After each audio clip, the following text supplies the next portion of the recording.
From Unity of Houston, Texas, this is the Awakened Life with Reverend Howard Caesar. Unity is a non-denominational spiritual community providing a positive, practical, and progressive approach to Christianity. Let's join the service in progress now with Reverend Howard Caesar.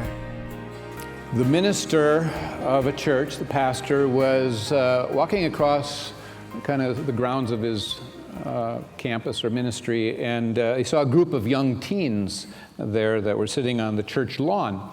And so he moseyed over there and stopped to see what they were up to and said hello and kind of checked out what you guys up to. And there were about 3 or 4 of them there, and they said, nothing much, Pastor. One lad said, but actually we're just seeing we kind of have a contest seeing who can tell the biggest lie about their sex life.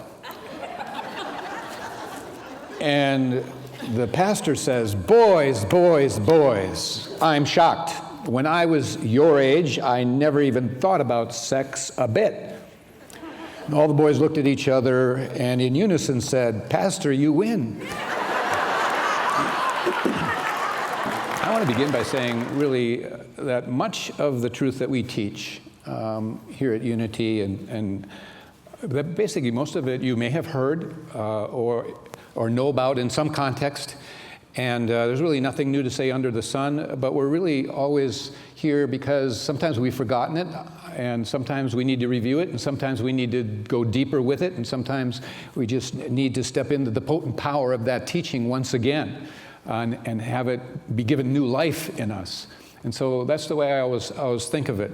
I myself value the opportunity I have, even as I research for talks and so forth, to go deeper with these ideas and principles and get them inside of me again at a new level, even though I may have done so before and maybe I'm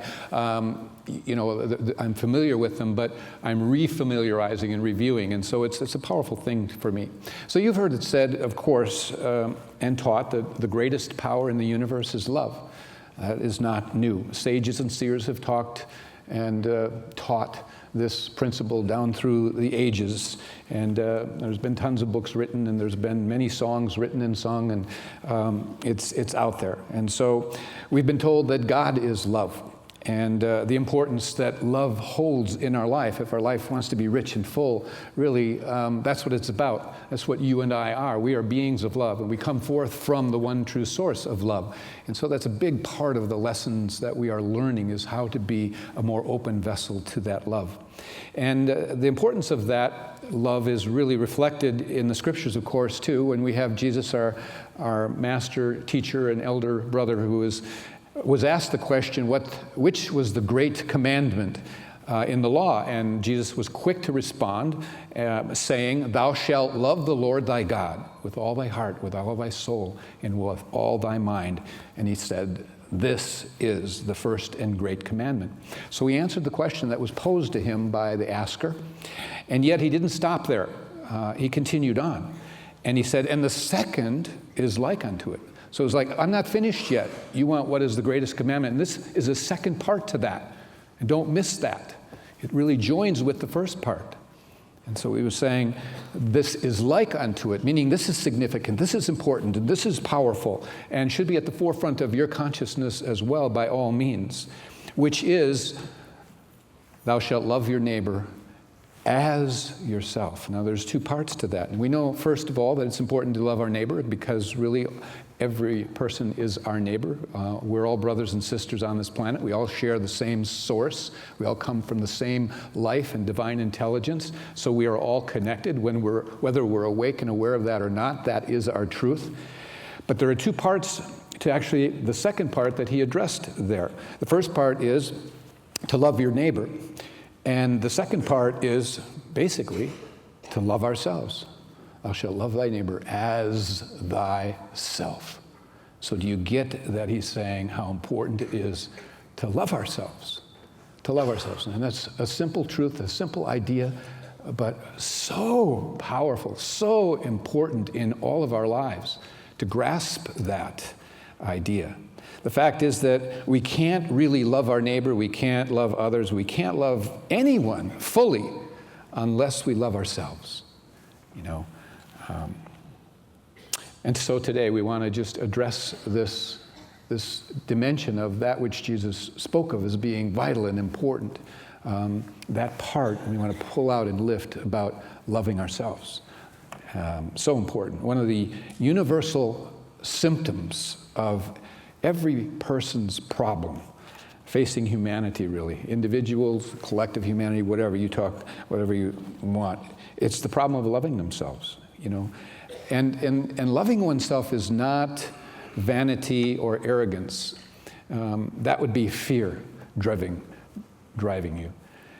If you asked yourself this moment, every one of you here, if you asked yourself if you really loved yourself, and if you were truthful, if you really loved yourself, totally accepted yourself, loved yourself unconditionally, whether you're in that place, I think all of our answers would have to be no.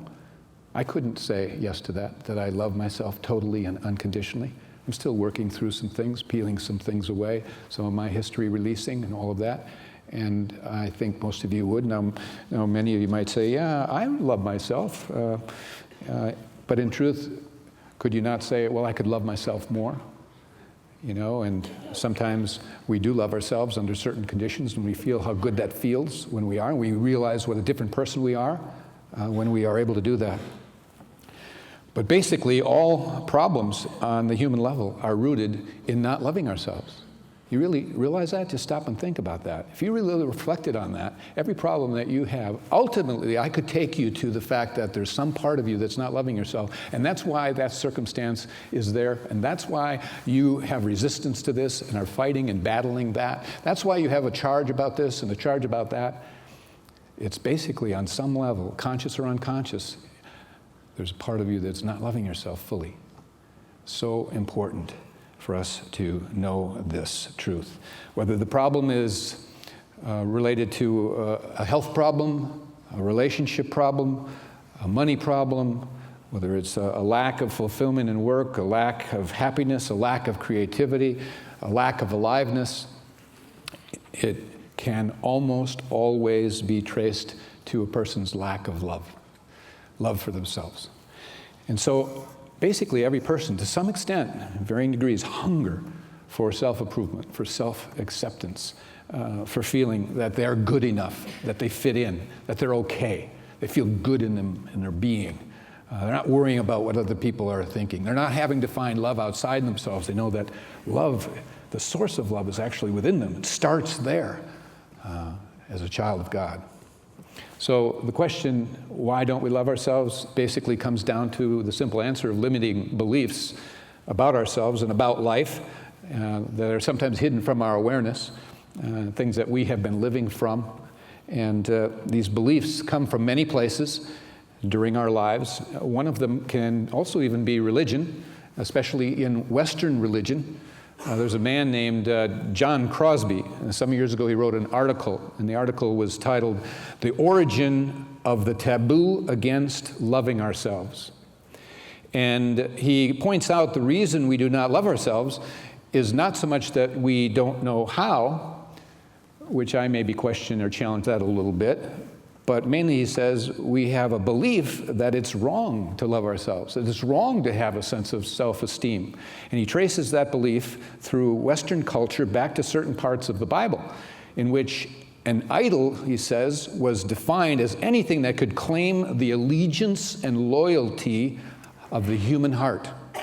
And so to prevent people from elevating the self to a position rivaling that of God, the early church fathers began to characterize the self as unclean, sinful, in need of redemption. And Dr. Crosby points out that the basis for this attitude is found in recognizing that there are actually two accounts of the creation story in the book of Genesis. And some of you are aware of that if you've read the first couple of chapters of Genesis, because these are very different. Chapter 1 has one version of a creation story, and chapter 2 has another version, and he's pointing this out. And he says that in chapter 1 you get a perspective that God is humanistic, that creation is a good thing. After everything is created each day, and it was good, And that God is a God of equality in that first chapter and first creation story. And God makes man and woman in his own image and likeness. It's really good stuff there. But then you get to the second chapter and there's another creation story. It's very different.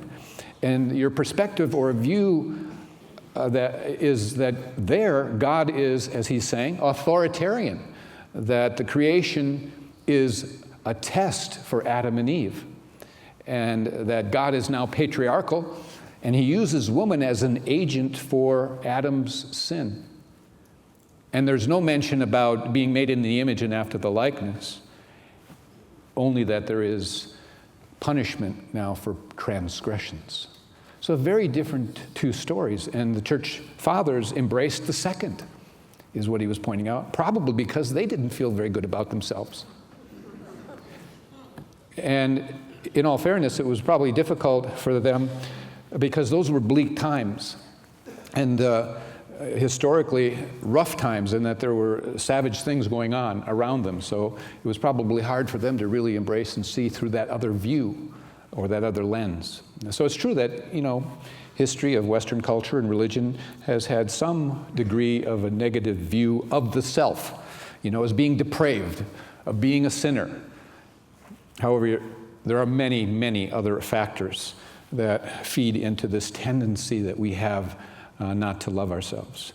It has to do with many limiting beliefs, many decisions that we made, and many of these ideas were formed when we were quite young. Many psychologists will tell you that most of them were formed in the seeds of experiences from birth to age 6 or so, some beyond that as well, but after that they were reinforced in various ways, may have been reinforced with religion, Western religion, and some of this idea of being a sinner and depraved and what have you. But as young children, we received so many messages from so many places. And obviously, our parents gave us many messages, and if they were at all negative, it was only because they were at the effect of their parents. They had, they couldn't teach us to love ourselves if their parents hadn't taught them how to love themselves. And so there's a kind of a passing on of that inadequacy there. And so healthy, aware parenting is very, very important. In the East, they teach how important it is that you get your act together, open your heart, really get a loving person, clean and cleanse all the things that would stand in the way before you go and have a child, so that you are really cleared to be able to really love that child and help them know that they're a loving being as well. And so, because they pick up so much from us. And two examples of extreme, I think, is, if you take a 3-year-old and sit them down in a room in front of you, and you start yelling at that child and telling them how stupid he is and how he couldn't do anything right, and that you demand that he look at the messes that he's created, and that he should be doing this and he shouldn't be doing that, and that you may even strike him, you'll have a frightened little child. And that child will go one of two ways. They'll either become timid and docile, or they will be about tearing up the place. As they react in two different ways sometimes. But one thing is sure, you'll have really squelched or covered up the true potential and the ease of that potential coming out in that child. However, if you take that same 3-year-old child and tell him how much you love him, how much you care about him, and he feels the energy of that, and that you love the way he looks, and that you feel he's smart and he's clever, and you praise him, and you say it's okay to make mistakes. We learn from our mistakes, and that you will always be there for him no matter what. Then you're going to have a child that has potential emerging and oozing from that child. And the thing to realize is that all of us has a 3-year-old child inside of us all the time. And many of us spend too much time scolding and criticizing the little child that's still inside of us. And maybe we were treated this way as a child, not just by our parents, though, might have been by other children that ridiculed or whatever, and might have been relatives or teachers or authority figures or whoever. And now, unfortunately, we are still choosing to tell ourselves those same things, speak to ourselves in our mind in the same way. And of course, we're not here to blame and find who to blame, because it's really important that as long as you stay in blame, you stay in the problem. You don't move out of a problem as long as you're stuck in blame. So you have to get beyond that. And we can get stuck in the patterns, and patterns are created early in our lives with decisions that we make about ourselves and about life based on many of the circumstances that we are confronted with. Some are not pleasant circumstances, and then we make decisions that are not accurate. Some of you know Louise Hay. Louise Hay is an amazing lady who has written books and has done wonderful counseling and has worked with people in many ways, helping. She was a speaker, and she started Hay House Publications, and I think a speakers bureau in which she has people like Wayne Dyer scheduled in various places, as conferences, all kinds of great things. But there's an amazing story that goes with her life. And I will tell it to you just in a nutshell. You see, her parents were divorced when she was 18 months old. And so then for her mom to support them, she basically went to work as a live-in domestic, which is a nice way of saying a live-in maid. And therefore, Louise had to be boarded with another family. She was only 18 months old, and she was told later that she cried nonstop for 3 weeks. And it was so bad that the people gave her back to her mother. And her mother had to work out something else. But you can imagine the emotional scarring of 3 weeks of screaming for your mother. And anyway, from there, her mother married again and married an unhealthy individual. The home was managed, and her mother was managed, and she was managed with brutality and violence. And then the famous Depression hit, and they couldn't leave. They had so little. It was just about survival. And during that time, it hit when she was like 5 years old. And it was also during that time that an old wino neighbor raped her as a 5-year-old. And she became the star witness in a court case that had the man sentenced to 15 years. And the message that she was told repeatedly was, "It was your fault." She didn't get along with her mother. She couldn't stay in that setting with the stepfather and the violence and everything, so she moved out when she was 15. And she was starved for love and affection, suffering from the lowest kind of self-esteem. And she was willing to give her body to anyone who was willing to be kind to her. And around her 16th birthday, she gave birth to her first child. And she found a childless couple to give the child away to, which just deepened her sense of loss and guilt and shame. She eventually married, and actually she married, by her words, a wonderful man, except that after 14 years of marriage, he left her for another woman. It was about that time, sometime after that, that she found New Thought. New Thought being the Church of Religious Science, which is now called Centers for Spiritual Living, which is also a sister to Unity, same teachings. We're very much aligned. She devoured everything that she could lay her hands on pertaining to metaphysics and healing. She needed to heal, she knew, within herself. She wrote a little book that was called Heal Your Body. It was then one day, not too long after, that she was diagnosed with cancer. She said it had manifested in the vaginal area. And it was no wonder to her, with her background of being raped as a 5-year-old and being a battered child. She talked the doctors into allowing her to have 3 months before surgery. And she felt that this experience now had given her a chance to prove the teachings and the spiritual mental principles that she had come to learn in metaphysics and in New Thought. And that it was an opportunity to prove that they really worked. And so that's what she was set out to do. And she immediately took responsibility for her healing, and she changed her diet some, made it a healthier diet, and she did foot reflexology, she did colon therapy, she did a number of things. But she also went and connected with her parents and learned and found out about their childhood. And understanding what their childhood was that made them the way they were, brought upon her compassion instead of bitterness and anger and resentment. So there was a process going on. But mainly, she said she knew that she had to learn to love herself a great deal more than she ever had. That from childhood on, no one had made it okay to feel good about herself. and that she had adopted many of their attitudes of continually picking on herself and criticizing herself, and that had become her pattern. And she had realized through her studies of the teachings of New Thought that it was not only okay, but essential that she begin to love and accept herself as she was, to begin to release her past and just come into a new sense of herself. And she became aware that many of the situations that she was confronted with in her life, she would berate herself and attack herself, and had patterns of resentment. And she had had a lot of physical, mental, and sexual abuse in her childhood, and there's a lot of bottled up anger, and so that she had to release a lot of toxicity mentally and as well as physically.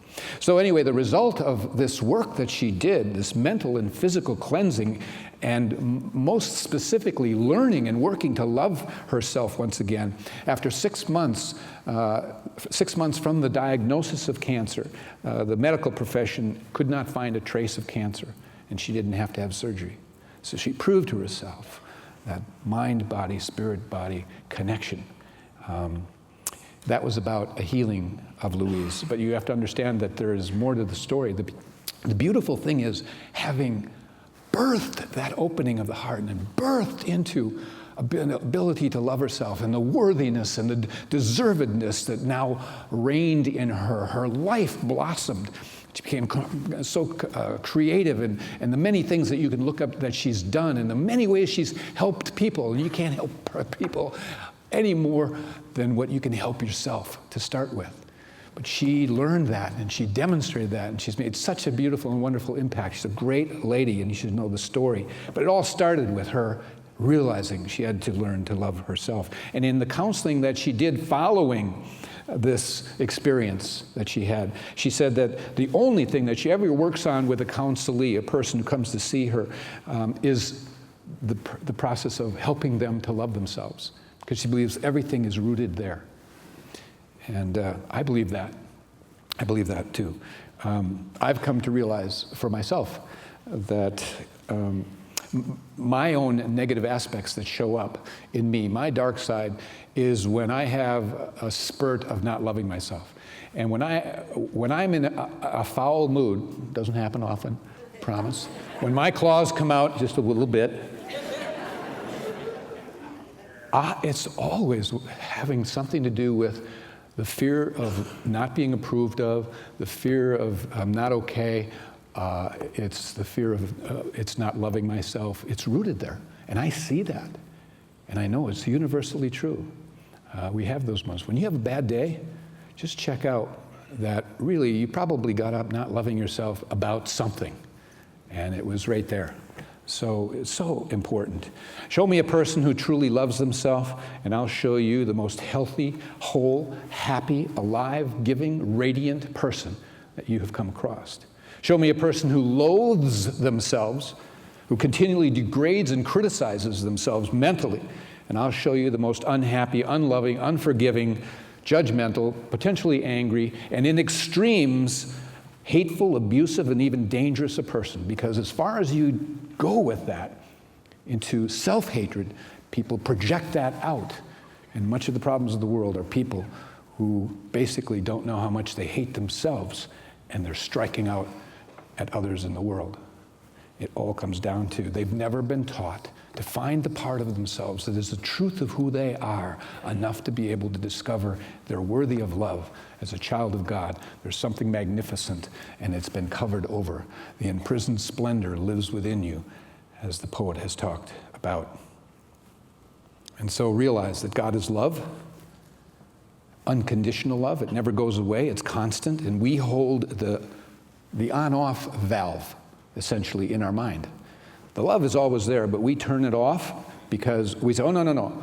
I have this belief about myself, or I have this going on, or I haven't released this from my past, or whatever. So therefore, I can't let love in. And when we can't let love in, love isn't going to flow out. And so we are the ones that either open the valve or close the valve. God's love is always there, okay? And realize that self-condemnation is really only condemning a thought that you have about yourself. It's really not condemning all of you, it's condemning a thought. And that bad thought about yourself carries with it a bad feeling. So if you change the thought, you change the feeling. And so if you have refused to think positive thoughts, we're also capable of refusing to think negative thoughts, are we not? So our point of power and transformation is always in the moment, being one with the divine, being one with the truth, going back, what is the truth of me here? What is the part of my mind that's lying to me, bringing and dragging in the past?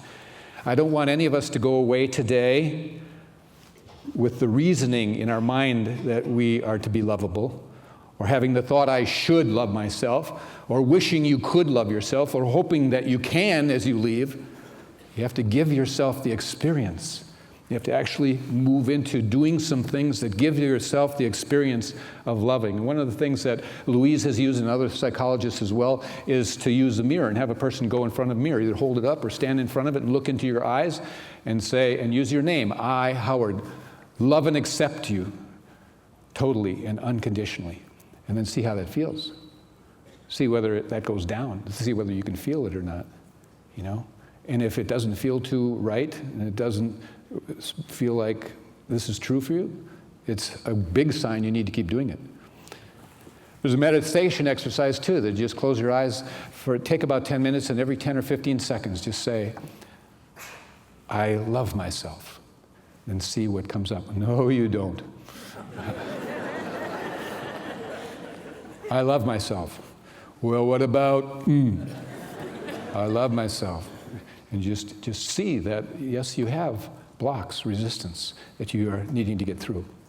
It's only when we fill our own cup and with regard for ourselves that we have any chance to give it away. And so to focus on ourselves and loving ourselves is not a selfish thing. Selfishness is actually the result of too little self-love, not too much. Okay? And so we are love.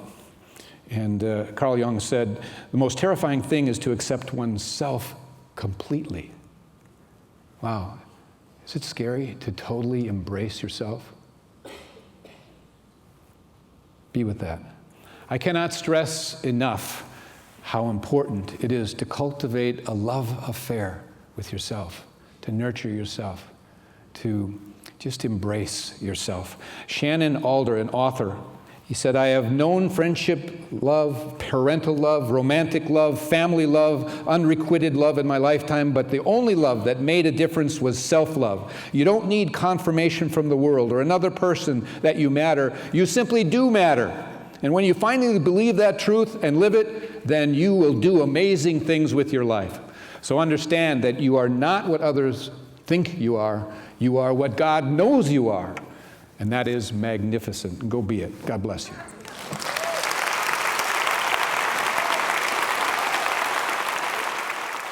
Thank you for joining us for today's message. We invite you to be with us again next Sunday. Unity is inclusive, welcoming people of all walks of life in dignity and love. We believe that love, strength, and goodness dwells within you. May we all live in unity with God, humanity, and all of God's creation. And remember, as Reverend Caesar says, life is meant to be good.